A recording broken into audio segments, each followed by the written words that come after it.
Arithmetic progression का short form AP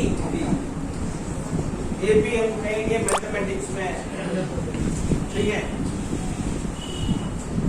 इसको समझने के लिए, अच्छी तरह से समझने के लिए इसका सही से मीनिंग आप लोगों को पता होना चाहिए। बचपन से आप जो सीख के आए हैं उसमें ये जो नंबर्स तुम्हारे सामने में लिख रहा हूँ, ये मुझे आप बताओगे कि ये कौन से टाइप के नंबर है, कौन से ये एक नेचुरल नंबर है। क्या है? नेचुरल नंबर का एक सेट। अगर इसको सेट ब्रैकेट में लिखेगा तो ये सेट ब्रैकेट में set of all natural numbers हो जाएगा। ब्रैकेट नहीं लिखा तो सेट नहीं बोलूंगा मैं, नेचुरल नंबर्स बोलूंगा, ठीक है, राइट। इसके बाद मैंने कुछ नंबर दूसरे और नंबर्स ले लिए और उसको मैंने लिख दिया। वो जो नंबर्स है सबको पता है क्योंकि नाम मैंने ही लिख दिया है वहाँ पे। ये ऑड नंबर्स है। ऐसा ही मैं देखता हूँ ये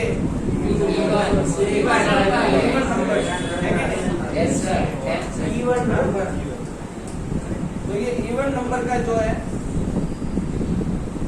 सेट है, सेट नहीं है मान लो, ब्रैकेट नहीं है, तो मैं इसको क्या बोलूंगा? ये सभी जो है एक पैटर्न है। क्या है? पैटर्न। इसको सीक्वेंस कहेंगे। सीक्वेंस, ठीक है। अगर कोई नंबर लिखा हुआ है और वो किसी एक पैटर्न को फॉलो करता है तो उसको सीक्वेंस कहेंगे, ठीक है, राइट। तो ये सभी सीक्वेंस है। ये एपी है या नहीं, अभी इसको हम डिस्कस करेंगे। सीक्वेंस कोई भी हो सकता है।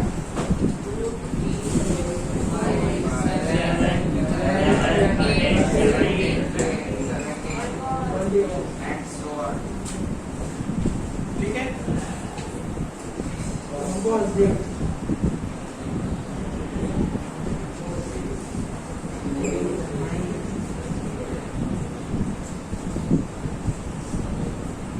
और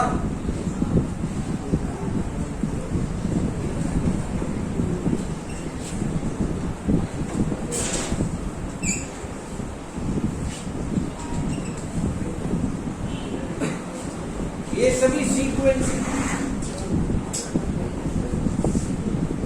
ईच एंड एवरी सीक्वेंस को एपी कब बोलेंगे? If the difference of any two consecutive terms is common, then it is called an arithmetic progression. ठीक है?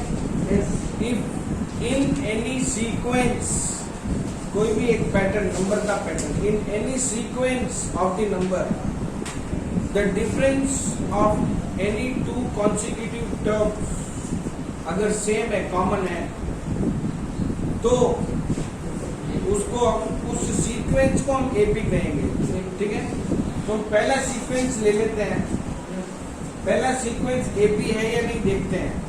पहला दो टर्म लिया, 1 और 2, उसका डिफरेंस है 2 माइनस 1, ठीक है, तो 1।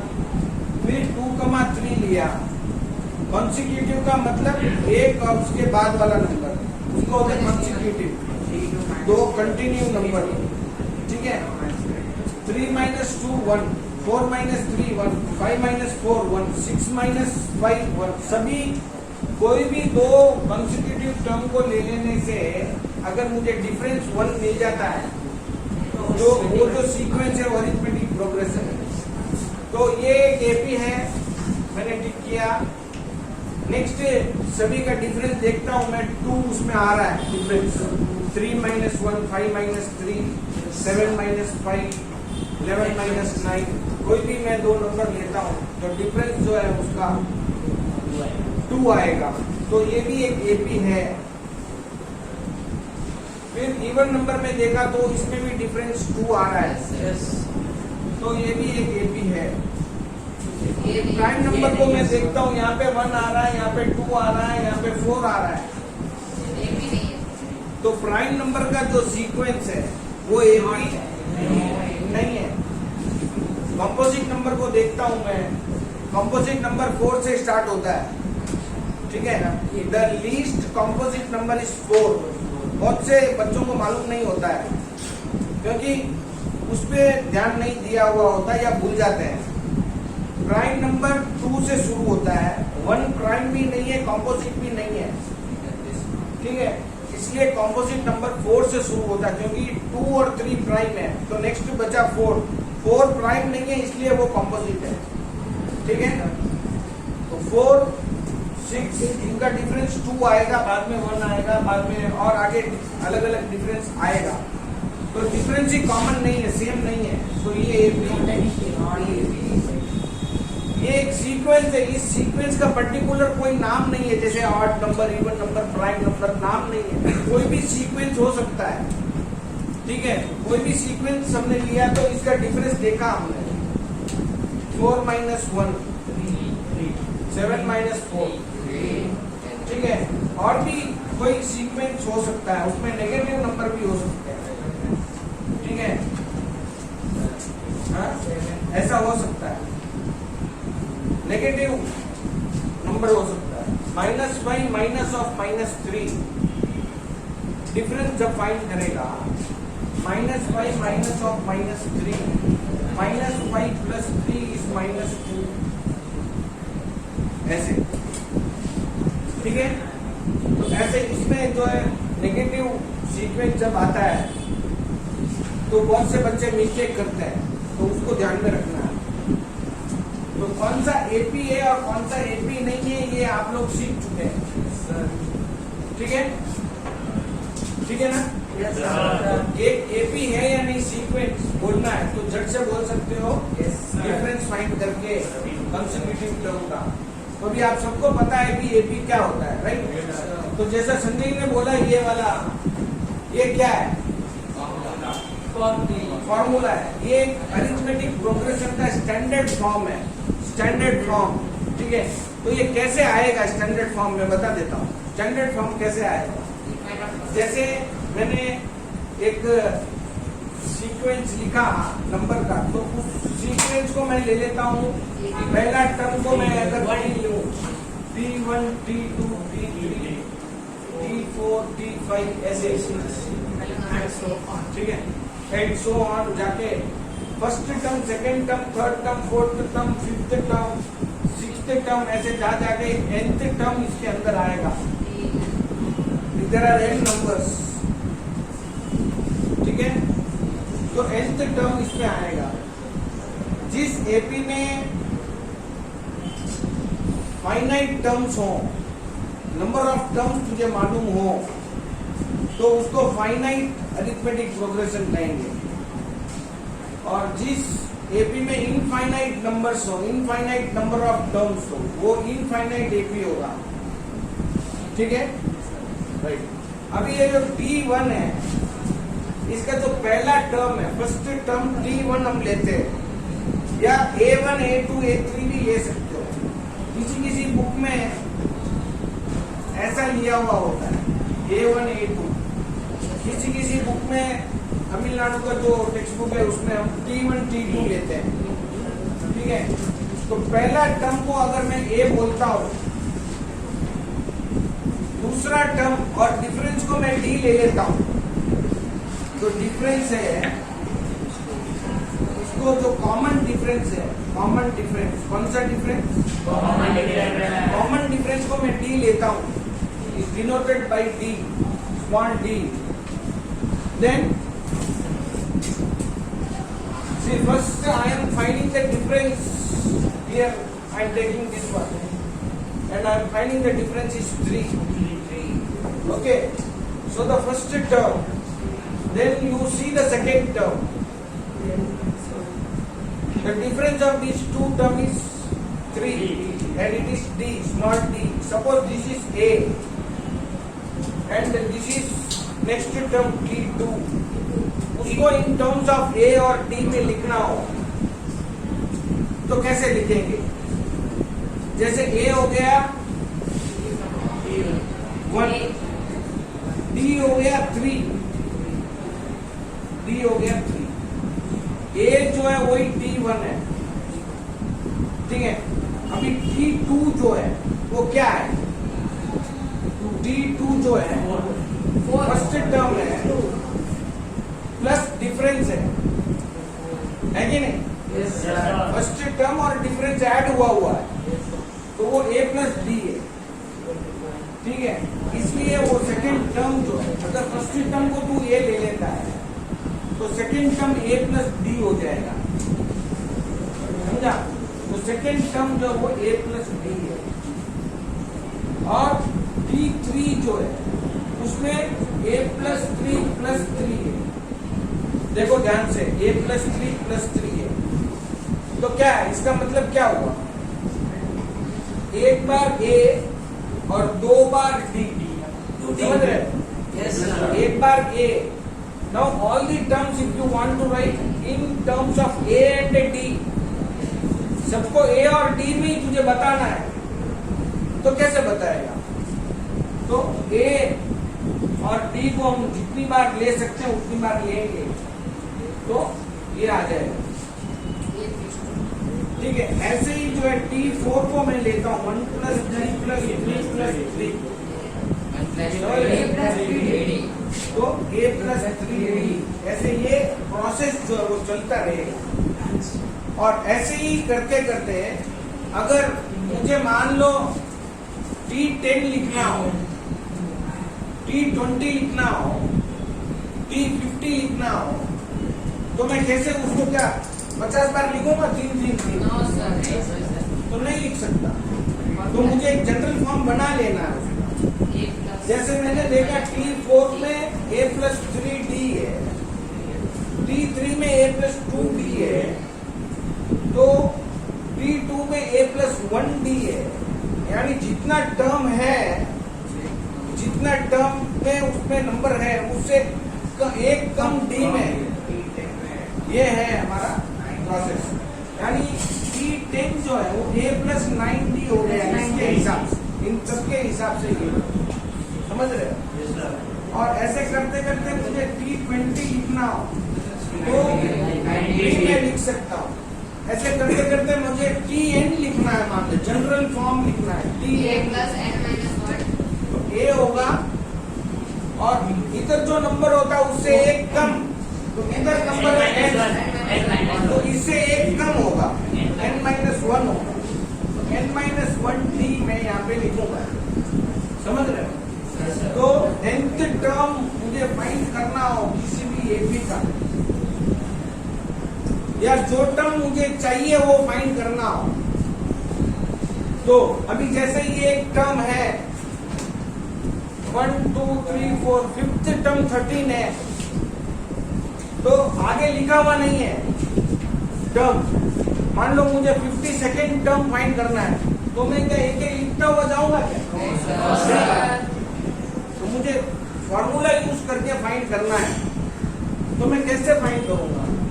तो मैं 52nd term n equal to 50, इसका a equal to 1, d equal to 3, मुझे 52nd टर्म फाइंड करना है तो a प्लस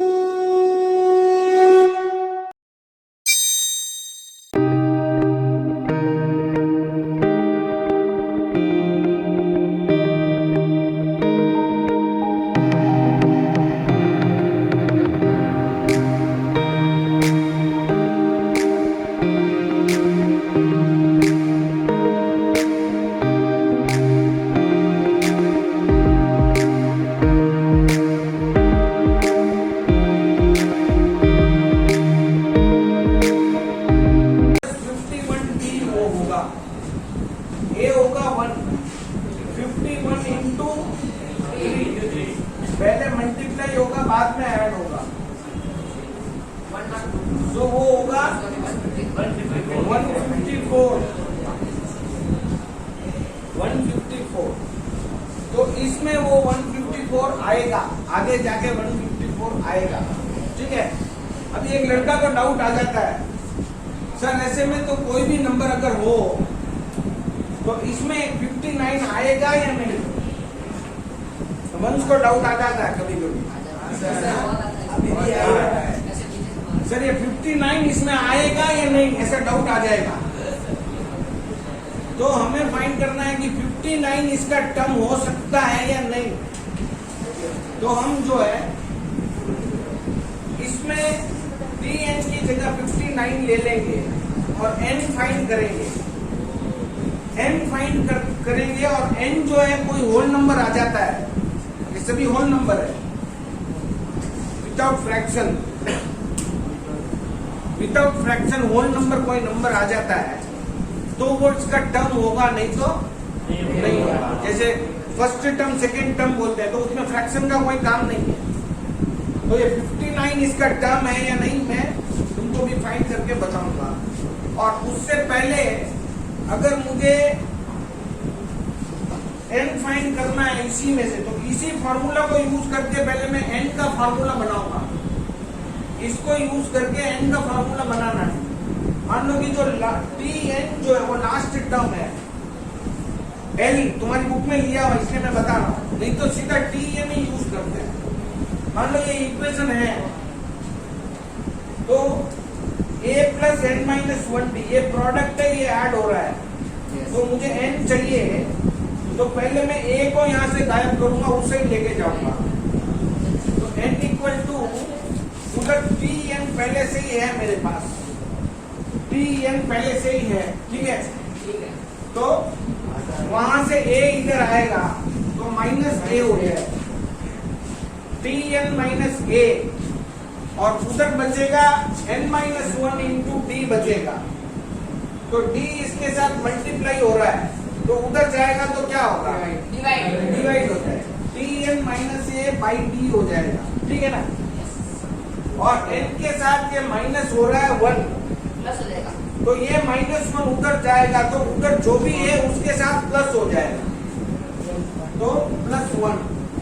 सो ये n फाइंड करने का फॉर्मूला है। तो अभी मैं चेक करता हूँ कि 59 इसका टर्म है या नहीं है, ठीक है। तो मुझे मिला 58 बाई 3 प्लस 1। 58 जो 3 का टेबल में डिवाइड नहीं हो रहा है, therefore 59 is not the term of the AP, given AP। 59 इसमें आगे जाके आएगा ही नहीं, ये कंफर्म हो गया। 59 आएगा ही नहीं इसके अंदर। So 59 is not the term, इसका टर्म नहीं हो सकता ये। तो ऐसे हम बता सकते हैं, ठीक है। अच्छा, AP का क्या खासियत है एक बताता हूँ मैं, प्रॉपर्टीज में इसका कुछ प्रॉपर्टीज बताता हूँ AP का, ध्यान से सुन लो। हमने वो फॉर्मूला भी इसका बना दिया है ताकि तुम कभी नहीं भूले। एपी के कुछ प्रॉपर्टीज है। मान लो मेरे पास एक एपी है, वो है 1, 4, 7, 10, 13, etcetera.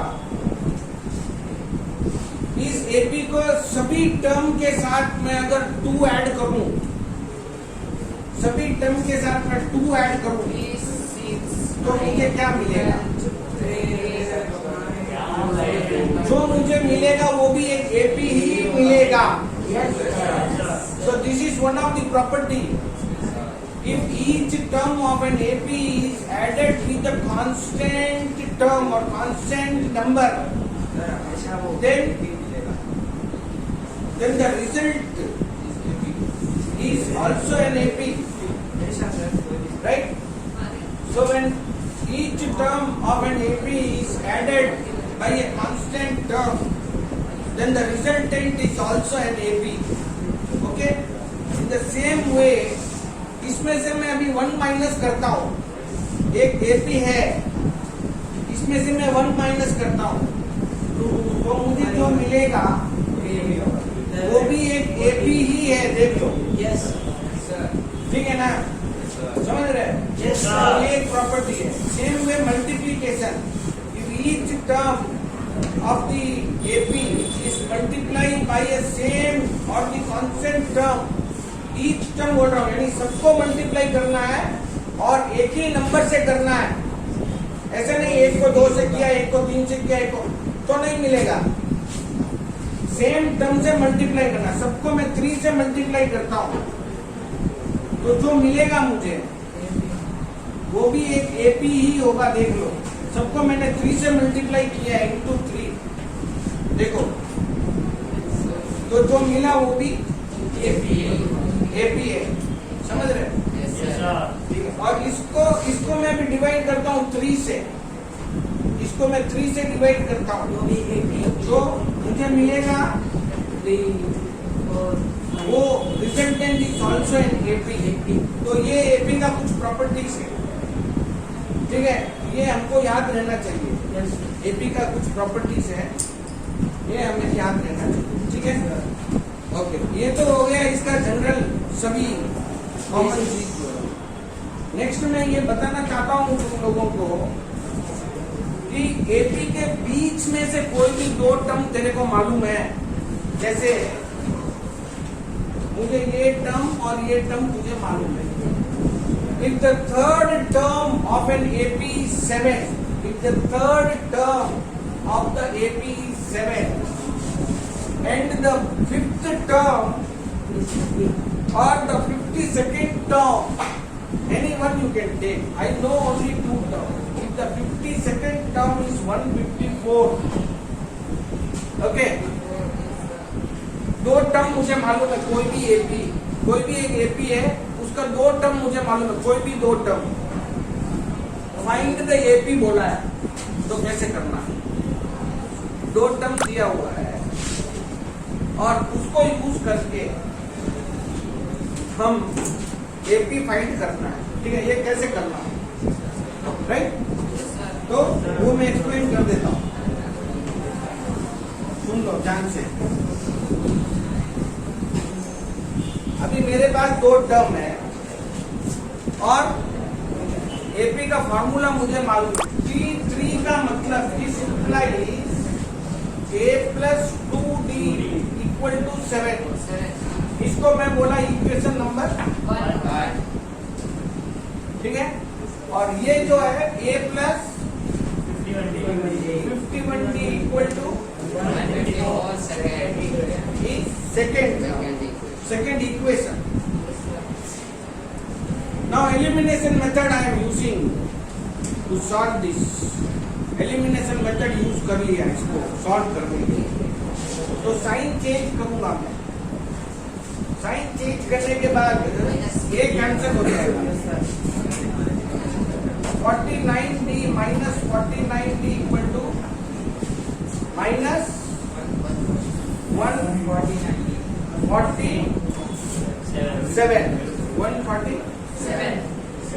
so d equal to minus 147 by minus 49 and d equal to 3। यह मुझे पहले से ही पता है, लेकिन तू करके देख 3 आएगा, क्योंकि एपी हमने नॉन जो था वही लिया था, उसका डिफरेंस 3 है ना? तो तू करके देख ले कैंसिल, तो 3 मिलेगा तेरे को। डी मिल गया, और जब डी पता हो तो इस टर्म में सब्स्टिट्यूट करेंगे तो ए मिलेगा। a plus 2d equal to 7, a plus 2 into 3 equal to 7, a equal to 7 minus 6 equal to 1, a equal to 1। Now if you know the first term and the difference, then the AP is a comma a plus d comma a plus 2d comma etc. 1 comma 1 plus 3 comma 1 plus 2 into 3। तो वो AP मिल गया। Yes right, find the AP बोला, वो मिल गया। अगर मुझे बोल दे find the 60th term, if the second term of an AP is 7 and the 52nd term of an AP is 154, then find the third term है। मैं second बोल दिया था। third term 7 है, 52nd term is 154, then find the 100th term of an AP, of the AP. इसी का 100th term मुझे find करना है। तो यही है कॉन्सेप्ट। पहले A और D फाइंड कर लो, उसके बाद मुझे चाहिए T100। तो T100 equal to A plus 99D, 1 plus 99 into 3D, 1 plus 9 3 जा 27, 2 कैरी 27 प्लस 29, 298